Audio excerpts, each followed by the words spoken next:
What's up, y'all? It's Elijah, and welcome to Bible Thumpin Thursdays. So this is going to be a new series on the channel to keep us consistent, and so that way we can stay in the Word. So in between me trying to get my cap cut together, my video editing, and new videos out, I'm gonna be doing this so that way y'all can keep on getting content.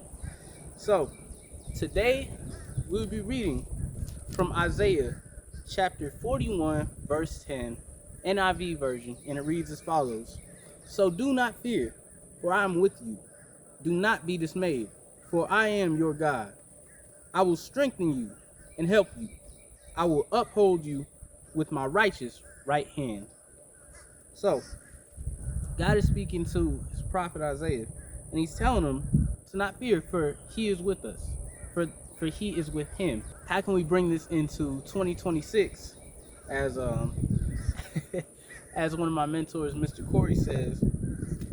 Now, currently I'm going through a little bit of a trying season, but God is with me. I know since I left South Alabama and I worked at the assisted living facility, getting fired from there, being in school, struggling with my with my work ethic, and just being on top of my schoolwork, just all these things, it says, "Do not fear, for he is with us." And now, before verse 10, in verse 9, right there, well, first in verse 10, he says, "So do not fear," right? So this is like following up. So what is he saying?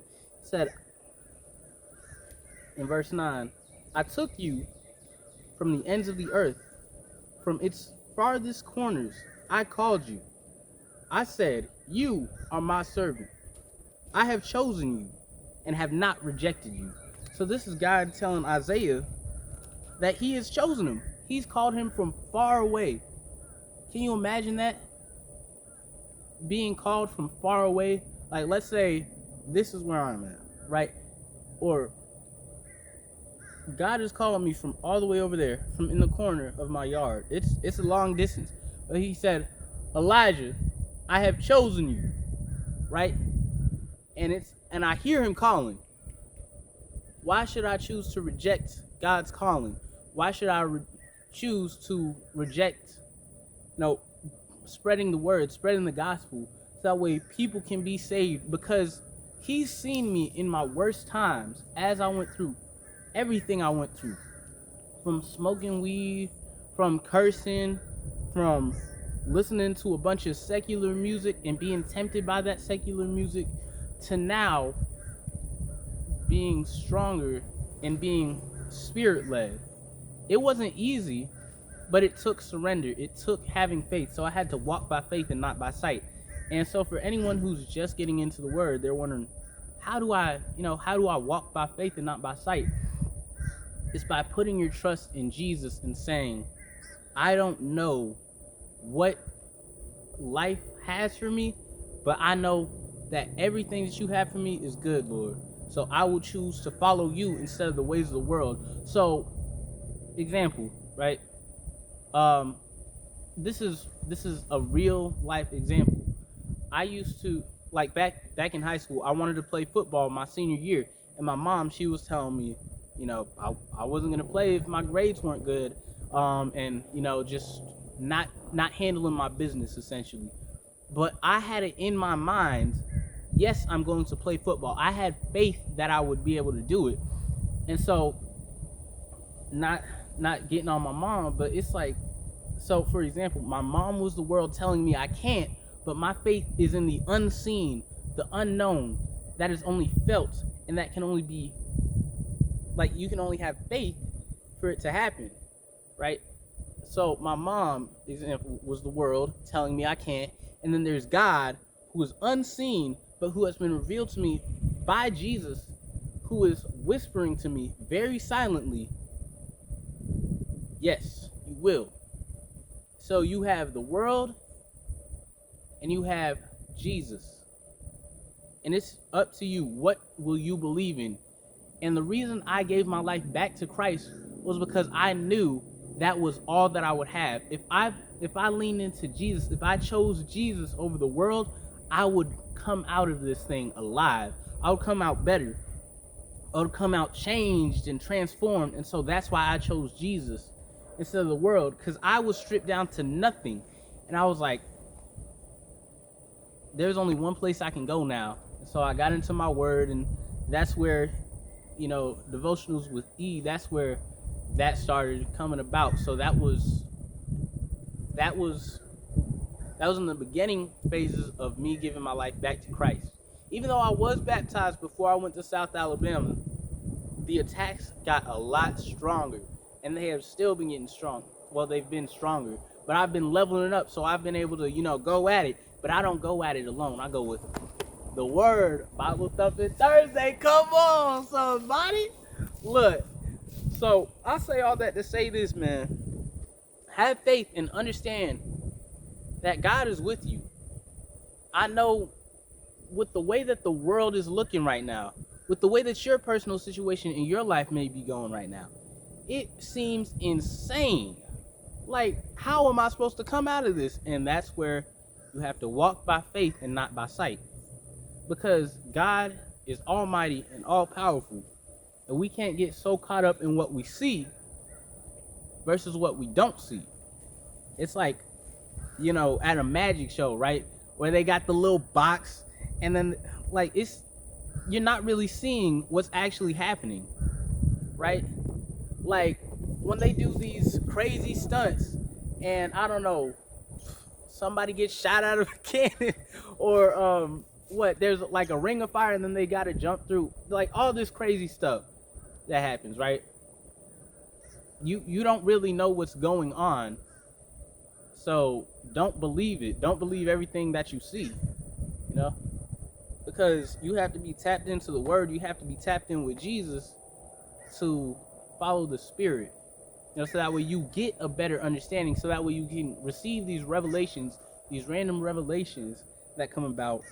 It's like, you ask the Lord for a sign, and sometime later, you'll get that sign. And a little thing, it could simply be a leaf falling off the tree. It could be, a patch of dead grass. Like, all these little things. That's why it's written that when we seek, we will find. When we seek Jesus, we will find him. When we seek the truth, we will find the truth. And the same thing goes, when we seek trouble, we reap trouble. Come on. That's the Holy Spirit right there. I'll say it again for the people in the back. When you seek trouble, you reap trouble. So that means when you're going about and you want to start problems, don't be surprised when it happens. Don't be surprised when trouble comes your way, right? For example, me, when I cheated, I didn't expect to get cheated on. I repented, but God was like, yeah, I got this. Even though I repented, he had to teach me how it felt. He had to teach me why I should lean on him and why I should be obedient, because I was in a relationship that I had no business being in.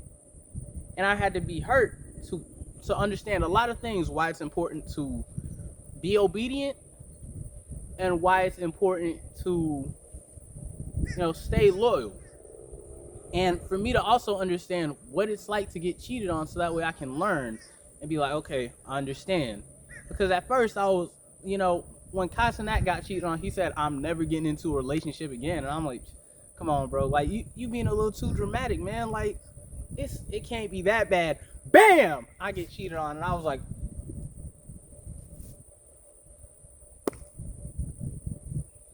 I'm never getting into a relationship again. That's how I felt. And so now Jesus is like the Lord told me, he was like, nah, you're going to get into a relationship again. No, you're going to have a wife, but I need you to focus on me. Now that you understand why I told you need to focus on me, now you can focus on me. So I was like, okay, I got you, Lord. And lately I've been trying to make sure that I'm obedient, but I got to be honest, y'all. There's a lot of temptations to my left, my right, my front, my back. Temptations everywhere, but I got to stay on my word and be discerning. So that's where I'm just like, Lord, show me the way. Every time temptation comes up, I'm like, even when I fall short, I'm like, Lord, help me to know, what should I do now? He was like, yeah, leave. I was like, right now. Leave right now. Like, unadd that person right now. I was like, okay, Lord. Ain't no second guessing. It ain't no hesitating. Gotta be obedient so you don't get hurt. See, you gotta be obedient in order not to have to sacrifice. Because when you're obedient, you will reap the benefits. When you sow obedience, you reap the benefits. When you sow disobedience, you reap the destruction. So just be obedient to the Lord. And remember, He is your Lord and He is with you. He will never leave you nor forsake you. He may be quiet, but the teacher is always silent during the test. Don't let that go over your head. I'll say it again. The teacher is always silent during the test. And if you say, hey, I don't understand this, or I don't understand this word, they cannot give you the answer during the test. Well, they can, but they may not give you that answer. They might not answer directly, but they will say, look again, read again. All right, think back to this time. Think back to your such and such notes. Then that's where your answer comes from. All right. That being said, y'all, peace, love, stay blessed, drink water, and I will see you in the next video.